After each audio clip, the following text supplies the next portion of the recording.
Burning topic. Summer అంటే టెంపరేచర్లు పెరగడం common, కొత్తేమీ కాదు. 15 ఏళ్లుగా ఏటా చూస్తూ వస్తున్నదే, భరిస్తూ వస్తున్నదే. కానీ ఈసారి హై టెంపరేచర్స్ని స్పెషల్గా చూడాల్సిన హై టైం. ఎందుకంటే ఇప్పటికిప్పుడు ఓజోన్ పొర పెద్దగా డ్యామేజ్ అయిపోయిన దాఖలాలు ఏమీ లేవు. సో వాతావరణంపై దాని ప్రభావం ఇంత ర్యాపిడ్గా ఉండే ఛాన్సు లేదు. మరి హీట్ వేవ్ మిస్టరీ వెనుక ఇంకేమున్నట్టు? వెస్ట్ ఏషియా నుంచి వేడి గాలులు, వాతావరణంలో పెరుగుతున్న కాలుష్యం, ఇలా చెప్పుకోవడానికి రెగ్యులర్ కారణాలు ఎన్నైనా ఉండొచ్చు. కానీ అంతకు మించిన కారణం మరొకటి ఉంది. అది అందరూ అనుకుంటున్నట్టు ఎల్నినో కాదు, సూపర్ ఎల్నినో. స్పానిష్ భాషలో ఎల్నినో అంటే చిన్న బాలుడు లేదా క్రీస్తు శిశువు అని అర్థం ఉంది. కానీ వాతావరణ భాషలో భయంకరమైన అర్థం ఉంది. పెసిఫిక్ మహాసముద్రం దగ్గరుండే చల్లని నీరు ఏషియా, ఆస్ట్రేలియా ఖండాల వైపు ప్రవహిస్తుంది. ఒక్కోసారి ఆ ప్రవాహం తగ్గి దానికి విరుద్ధంగా వేడెక్కిన నీరు తూర్పు వైపు కదులుతుంది. దీంతో వాతావరణ పీడనంలో మార్పులు వచ్చి ప్రపంచవ్యాప్తంగా వెదర్ డిస్టర్బ్ అవుతుంది. ఋతుపవనాల్ని కూడా తినేస్తుంది. ఈ తీవ్ర వాతావరణ పరిణామాన్నే ఎల్నినో అంటూ ఉంటాం. అయితే అది ఈసారి డోస్ పెంచి ప్రపంచ దేశాల మీద, ముఖ్యంగా మన దేశం మీద విరుచుకుపడింది. ఇప్పుడు మంటెక్కిస్తున్న వేసవికి ఈ సూపర్ ఎల్నినోనే main reason. Pan India sun రైజింగ్ని ఇంకా డీటెయిల్గా చూద్దాం ఇవాల్టి బర్నింగ్ టాపిక్లో.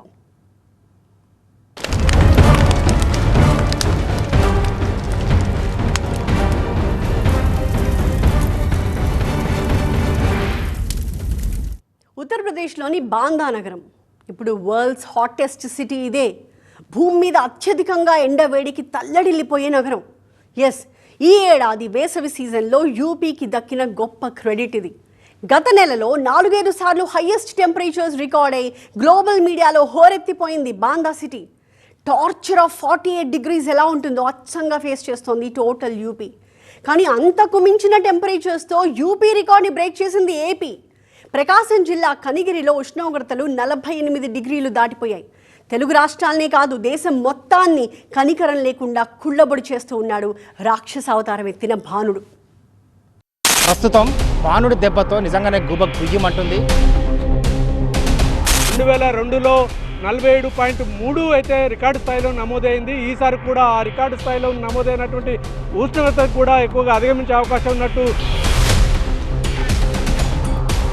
మే నెల ఒక పక్క కత్తెర మాసం నేపథ్యంలో ఎండ తీవ్రత 40 డిగ్రీలు. ఉమ్మడి ఆదిలాబాద్ జిల్లాను ఉక్కపోత ఉక్కిరిబిక్కిరి చేస్తుంది. ఎండ తీవ్రత అంతకంతకు పెరగడంతో ఉదయం 9 గంటలు దాటిన తర్వాత బయటకి రావాలంటేనే జనం జంకుతున్న పరిస్థితి.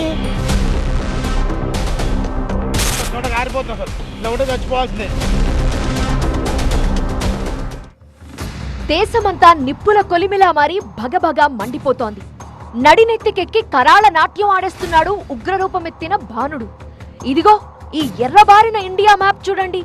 మెట్రలాజికల్ డిపార్ట్మెంట్ రిలీజ్ చేసిన ఈ ఫోటో ఒక్కటి చాలు దేశంలో ఎండ ప్రచండం ఏ రేంజ్ లో ఉందో తెలియడానికి. 90% పైగా దేశ భూభాగాన్ని పూర్తిగా రౌండప్ చేసింది మండుటెండ. అరేబియన్ సముద్ర శీతలగాలులతో కేరళం, కొన్ని హిల్ స్టేషన్లు, నార్త్ ఎండ్ లోని కశ్మీర్, అక్కడున్న కొండ ప్రాంతాల్లో మాత్రమే కొద్దో గొప్ప గ్రీన్ ఫిల్లింగ్ కనిపిస్తోంది. 25 డిగ్రీలకు అటు ఇటు టెంపరేచర్లు నమోదై సమ్మర్ స్ట్రోక్ నుంచి దూరంగా నిలబడ్డ అదృష్ట ప్రాంతాలవి. కానీ ఉత్తరప్రదేశ్, మధ్యప్రదేశ్, రాజస్థాన్లో ఈ బ్లాక్ మార్క్స్ గమనించారా? నల్లటి చారలున్న ఈ ప్రాంతాలన్నీ ఆల్ టైమ్ హై టెంపరేచర్లు. అంటే 46-48కి మధ్య ఎండలు దహించి వేస్తున్నాయి ఇక్కడ.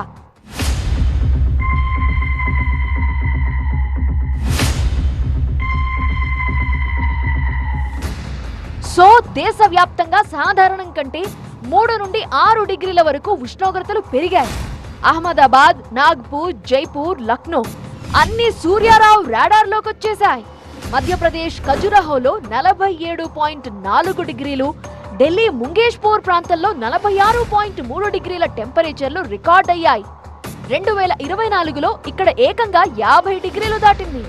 ఆ రికార్డ్ ఈ సమ్మర్లో బ్రేక్ అవడం పక్కా.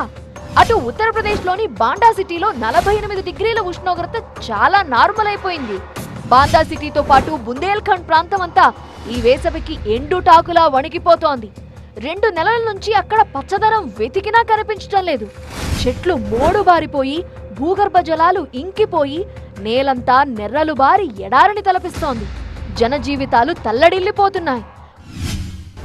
The Bandha, that is the Bundelkhand part. So most of the highest temperature are being recorded over this region. Particularly the region is having such a kind of topography which is more drier in condition, and also it is receiving a lot of northwesterly dry winds, which is likely to cause, which is causing the higher side of the maximum temperatures over this particular region.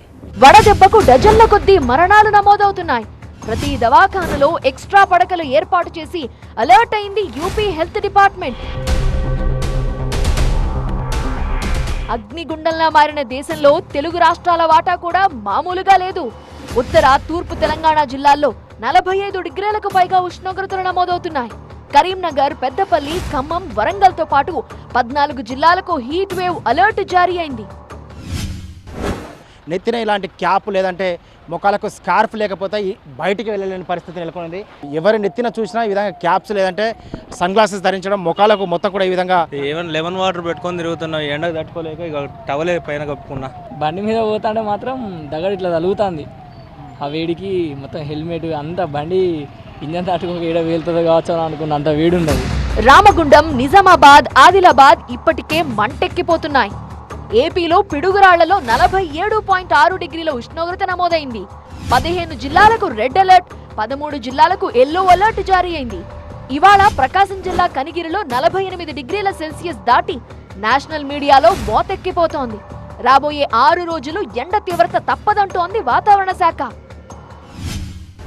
రాష్ట్రానికి ఋతుపవనాల ఆగమనం జరిగే వరకు కూడా ఉష్ణోగ్రతలు ఎక్కువగా ఉండే అవకాశం ఉంటుంది. గత కొన్ని రోజులుగా ఉన్న వివిధ సినాప్టిక్ కండిషన్స్ వల్ల, ముఖ్యంగా మేఘావృతమై ఉండటం, ఉరుములు మెరుపులు ఉండటం వలన ఇటువంటి వాతావరణాన్ని మీరు ఎక్స్పీరియన్స్ చేయలేదు. కానీ ఇప్పుడున్న పరిస్థితుల్లో హీట్ ఆర్గనైజేషన్కి అవకాశం ఉన్న మేఘరహితంగా ఉన్న వాతావరణం ఉండటం వలన ఇప్పుడు ప్రస్తుతానికి రాష్ట్రంలో గరిష్ట ఉష్ణోగ్రతలు నమోదవుతున్నాయి. సో ఋతుపవనాలు వచ్చేదాకా కనీసం మరో 3 వారాల పాటు హాట్ సమ్మర్ కంటిన్యూ అవుతుంది. జరభద్రం మరి టెంపరేచర్ల రేంజ్ హాఫ్ సెంచరీ క్రాస్ చేసే అవకాశం ఉందా? ఈ వేసవిలో మాత్రమే భానుడి తాకిడి ఎందుకీ స్థాయిలో ఉంది అనే సందేహాలతో వెదర్ అనలిస్టుల బుర్రలు కూడా వేడెక్కిపోతున్నాయి. ఎండలకు తట్టుకోలేక జనం రోడ్డెక్కి ధర్నాలు, రాస్తారోకోలు చేయడం ఎప్పుడైనా చూసామా? ఇప్పుడు చూస్తున్నాం. మన దేశంలో ఠారెత్తిస్తున్న ఎండలకు పొరుగు దేశం పాకిస్తాన్కి ఏదైనా లింక్ ఉందా? ఖచ్చితంగా ఉంది. డీటెయిల్గా చూద్దాం. ప్లస్ ఈ వేసవికే ఎందుకు ఇంత హీట్? వెదర్ బిహేవియర్లో ఒక్కసారిగా విపరీతమైన మార్పులు ఎందుకు వస్తున్నట్టు? భానుడి భగభగల వెనక సీక్రెట్ ఏంటి? జాతీయ వాతావరణ అధికారులు ఏం చెప్తున్నట్టు అది కూడా తెలుసుకుందాం. మనకి ఎప్పుడు చూడలేదు మేము. అసలు చచ్చిపోతాటుంది ఎండకు. ఎన్ని నీళ్ళు తాగినా ఆవిరైపోతున్నాయి. చిన్నప్పటి నుంచి కూడా నేను చూడలేదు అసలు ఎండలు. ఇప్పుడు నల్గొండ బస్సు ఆలయ నుంచి వస్తున్నాం మేము. ఆ బస్సు ఎక్కితే ఎండలు మొత్తం చోటగా ఆరిపోతుంది. అసలు ఇంతవరకు ఎప్పుడు చూడలేదు. చిన్నతనం నుంచి కూడా చూడలేదు అసలు. మా నాయన కూడా చూడలేదు కానీ నేనే చూడలేదు ఇంతవరకు. అది ఇట్లా ఉంటే చచ్చిపోవాల్సిందే. అసలు మొత్తం ఆవిరైపోతుంది, ఉడక ఫుల్ పోతుంది. ఆ సేతు హిమాచలం ఇదే గోస. దేశం మొత్తం అగ్నిగుండంగా మారుతోంది. బుధవారం ఒక్కరోజే 11 మందిని బలి తీసుకుంది వేసవి గండం. పంజాబ్, హర్యానా, ఢిల్లీ, యూపీ, మధ్యప్రదేశ్, ఛత్తీస్గఢ్, విదర్భ, కోస్తాంధ్రల్లో టెంపరేచర్లు మోత మోగిస్తున్నాయి. ఎండల్ని భరించలేక బుందేల్ఖండ్, బాందాలో అయితే జనం రోడ్డెక్కి కాపాడండి మొర్రో అంటూ గగ్గోలు పెట్టారు. అక్రమ మైనింగ్ వల్లే ఉష్ణోగ్రతలు భారీగా పెరిగి అవస్థలు పడుతున్నామంటూ ఆవేదన వ్యక్తం చేశారు.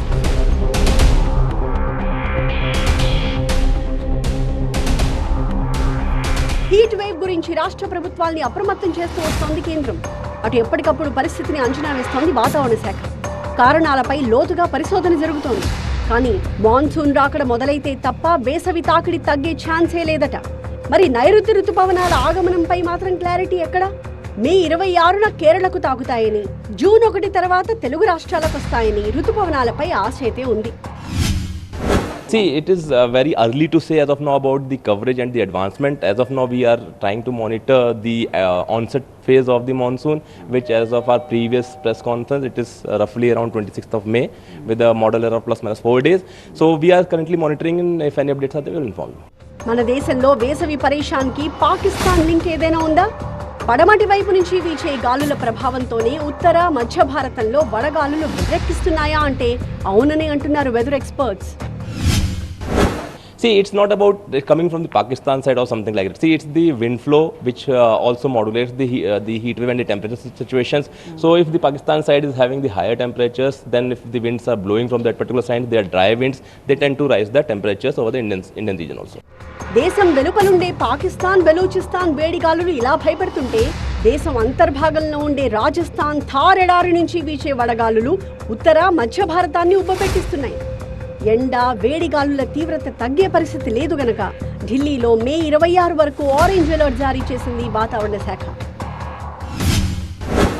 నైట్ టైం కూడా సుమారు 28 నుంచి 30 డిగ్రీల సెల్సియస్ వరకు కూడా నైట్ టెంపరేచర్స్. దీనివల్ల ప్రజలు ప్రశాంతంగా పడుకోలేని పరిస్థితి. ఇటు కూలర్లు, ఏసీలు ఇవి వాడుతున్నప్పటికీ కూడా హీట్ వేవ్ కండిషన్స్, వెదర్లో ఉన్న వేడి తగ్గకపోవడంతో ప్రజలు తీవ్ర ఇబ్బందులు పడుతున్నారు. సో మరో వారం రోజుల పాటు ముఖ్యంగా నైరుతి ఋతుపవనాలు ఇటు అండమాన్ని తాకాయి. అవి విస్తరించడానికి కూడా సమయం పడుతుంది అని చెప్తున్నారు. 2024 సమ్మర్లో కూడా ఢిల్లీలోనే 50 డిగ్రీల సెల్సియస్ని టచ్ చేసింది టెంపరేచర్ మీటర్. ఈసారి కూడా అదే జరిగితే రాజధాని ప్రాంతం ఉడికెత్తిపోవడం ఖాయం. మధ్యాహ్నం 12 నుంచి సాయంత్రం 4 దాకా జనం ఇళ్లు దాటి బయటికి రాకపోవడంతో రోడ్లన్నీ నిర్మానుష్యంగా మారిపోయాయి. యూపీ టు ఏపీ దేశమంతా ఇదే పరిస్థితి. మామూలుగా టెంపరేచర్లను ఎలా కొలుస్తాం? భూమికి 2.5 మీటర్ల ఎత్తులో ప్రత్యేక పరికరాల్లో థర్మోమీటర్ సాయంతో మన వెదర్ ల్యాబ్స్లో ఖచ్చితమైన ఉష్ణోగ్రతల్ని లెక్కగడతారు. దీన్నే ఎయిర్ టెంపరేచర్ అంటాం. కానీ అదే అసలైన ఉష్ణోగ్రత కాదు. మనం రోడ్లపై ఫీల్ అయ్యే టెంపరేచర్ వెదర్ రిపోర్ట్లో చెప్పే టెంపరేచర్ కంటే ఎక్కువే ఉంటుంది. ఎందుకంటే బయట తిరిగే వాహనాల వేడి, బిల్డింగ్ల నుంచి వచ్చే హీట్, కాలుష్యం, తేమ శాతం ఇవన్నీ కలిసి ఒరిజినల్ టెంపరేచర్ని 2 నుంచి 6 డిగ్రీల వరకు పెంచేస్తాయి. అంటే 45 డిగ్రీల ఉష్ణోగ్రత నమోదైతే మన శరీరానికి మాత్రం అది దాదాపు 50 డిగ్రీల వేడన్నమాట. దీంతో దాపురించే అనారోగ్యం అయితే మాటల్లో చెప్పలేనంత, ఒక్కోసారి ప్రాణాంతకం కూడా. వెస్టేషియా దేశాల నుంచి వచ్చే వేడిగాళ్లు నార్త్ ఇండియాని ఉడికెత్తిస్తుంటే ఉత్తరాది నుంచి ఇటువైపు వచ్చే వడగాళ్లు సౌత్ ఇండియాపై పగబట్టేశాయి. దాని ఫలితమే ఏపీ, తెలంగాణలో గత ఏడాది కంటే ఎక్కువ ఎండలు దంచికొడుతున్నాయి. మే 27 దాకా ఈ టెంపరేచర్ తగ్గే ఛాన్సే లేదట. ప్రాణ నష్టాన్ని తగ్గించడానికి విపత్తు నిర్వహణ యంత్రాంగం కూడా అటెన్షన్ మోడ్లోకి వచ్చేసింది. ఈ సంవత్సరం మనకు ముఖ్య కారణాలు అల్ నీనో ఎఫెక్ట్ ఉంది. సో గత సంవత్సరంలో ఇంతకు ముందు కూడా ఇంత ప్రభావం ఎల్ నీనో నుంచి ఎప్పుడూ రాలేదు. ఈ సంవత్సరం కొంచెం ఎక్కువగానే ఉంది. దానివల్ల మనకి కోస్టల్ ఏపీ, ఈ వారం స్పెసిఫిక్గా చూస్తే కోస్టల్ ఏపీ, ఉత్తరాంధ్రలో కూడా టెంపరేచర్స్ ఎక్కువగానే ఉన్నాయి. 27th మే దాకా ఖచ్చితంగా ఇంటి లోపల ఉండాలి. ఎందుకంటే కోస్టల్ ఏరియాస్లో ఈరోజు మీరు చూస్తే 45 degrees టెంపరేచర్ ఉన్నాయి.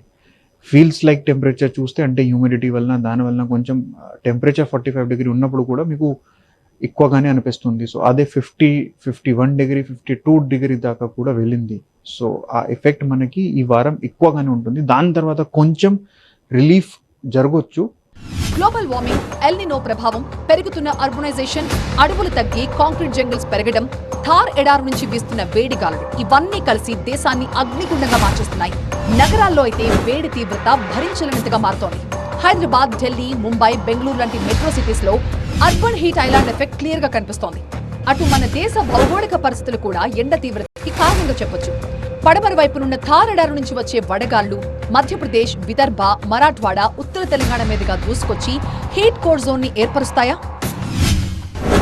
ఇటు ఉత్తర తెలంగాణ జిల్లాలు అనేవి వేరే రాష్ట్రాలతో అనుసంధానంగా ఉండడం వల్ల ముఖ్యంగా వికారాబాద్, మరాఠ్వాడ ఈ యొక్క రీజియన్లో ఎక్కువగా ఉష్ణ తీవ్రత పెరుగుదలతో పాటు ఈ యొక్క వడగాల్పుల తీవ్రత కూడా మధ్యప్రదేశ్ నుంచి వచ్చేటువంటి వడగాల్పులు కానీ, ఇంకా రాజస్థాన్ కానీ, చండీగఢ్ ఈ రీజియన్ నుంచి వచ్చేటువంటి అధిక మొత్తంలో ఉన్నటువంటి ఎండ వేడిమి వాతావరణం, అలాగే దిగువ స్థాయిలో వీచేటువంటి పశ్చిమ గాలులు కానీ, వాయువ్య దిశ గాలుల వల్ల ఈ యొక్క వేడిమి వాతావరణం అనేది ఉత్తర తెలంగాణ జిల్లాలో ఉన్నటువంటి వీటి మీద ఎక్కువ ప్రభావితం అనేది చూపిస్తుంది.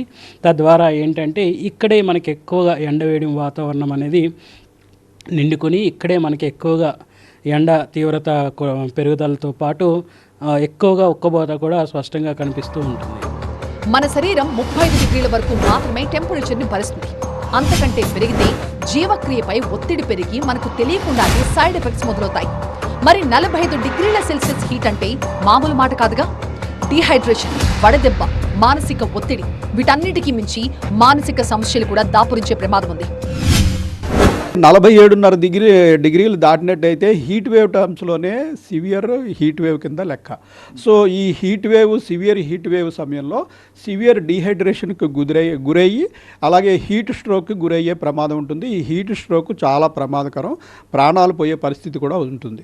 సో దీన్ని దృష్టిలో ఉంచుకొని ఈ రకమైన రెడ్ అలర్ట్ ఉన్నప్పుడు ముఖ్యంగా 11 గంటల నుంచి 4 గంటల సమయంలో ఈ టెంపరేచర్లు చాలా ఎక్కువగా ఉంటాయి కాబట్టి ఆ సమయంలో కంటిన్యూస్గా బయట ఉండడానికి మంచిది కాదు. బయట తప్పనిసరిగా పని చేయవలసిన వారు కూడా లైట్ కలర్ దుస్తులు వేసుకోవడము, హెడ్ ఆల్వేస్ కవర్ అయ్యేలాగా చూసుకోవడము, ప్లస్ హైడ్రేషన్ మెయింటైన్ చేయడం. అంటే మనకి దాహం వేసినా వేయకపోయినా గంటకోసారి గ్లాసు నీళ్లు తప్పనిసరిగా తాగాలి. టెంపరేచర్లు పెరిగితే మనకే కాదు పర్యావరణానికి కూడా ప్రమాదమే. భూమిలోని సూక్ష్మజీవులు, పర్యావరణానికి మేలు చేసే కీటకాలు నశించిపోతాయి. పంటలపై కూడా తీవ్ర ప్రభావం పడుతుంది. పెరుగుతున్న యూవీ రేడియేషన్తో దీర్ఘకాలిక రోగాలొస్తాయి. సమ్మర్లో మనకు ఈ ఎండ తీవ్రత అంటే సూర్యుడు కూడా భూమికి దగ్గరగా ఉండి ఓవరాల్గా లైట్ అనేది కూడా చాలా ఎక్కువగా ఉంటుంది. అందులో అల్ట్రా వైలెట్ కిరణాలు ఉంటాయి. చాలా మంది కొంచెం వర్క్ పరంగా బయట పనిచేసే వాళ్ళు ఎవరైతే ఉంటారో ఈ అల్ట్రావైలెట్ కిరణాలతోటి అటు మన చర్మమే కాకుండా ఓవరాల్ మెటబాలిజం మీద కానీ బ్లడ్ తర్వాత కిడ్నీలు అన్నిటి మీద డైరెక్ట్ ఇండైరెక్ట్గా దీని ప్రభావం ఉంటుంది. అయితే ఇది మనకు అగ్రికల్చర్ పరంగా కూడా అటు పంట దిగుబడి ఇవన్నిటి మీద ఈవెన్ సాయిల్ ఆర్గానిక్ కార్బన్ అంటే డీకంపోజింగ్ ఏదైతే సూక్ష్మజీవులు కూడా చనిపోతాయి. సో అన్ని కారణాలు ఒక్కసారిగా తెగబడి ఈ వేసవిని రాక్షసంగా మార్చేశాయి. ఈసారి టెంపరేచర్ 50 కొట్టడం పక్కా తేలిపోయింది. వచ్చే ఏడాది కూడా ఇదే రేంజ్ లో భానుడు దున్నేస్తాడని అంచనా. ఎలా ఫేస్ చేయాలో యాక్షన్ ప్లాన్ కూడా రాసేసుకుంది డిజాస్టర్ మేనేజ్మెంట్. ప్రస్తుతం భానుడి దెబ్బతో నిజంగానే గుయ్యమంటుంది. 2002లో 47.3 అయితే రికార్డు స్థాయిలో నమోదైంది. ఈసారి కూడా ఆ రికార్డు స్థాయిలో నమోదైనటువంటి ఉష్ణోగ్రత కూడా ఎక్కువగా అధిగమించే అవకాశం ఉన్నట్టు. మే నెల ఒక పక్క కత్తెర మాసం నేపథ్యంలో ఎండ తీవ్రత 40 డిగ్రీలు. ఉమ్మడి ఆదిలాబాద్ జిల్లాను ఉక్కపోత ఉక్కిరిబిక్కిరి చేస్తుంది. ఎండ తీవ్రత అంతకంతకు పెరగడంతో ఉదయం 9 గంటలు దాటిన తర్వాత బయటకి రావాలంటేనే జనం జంకుతున్న పరిస్థితి.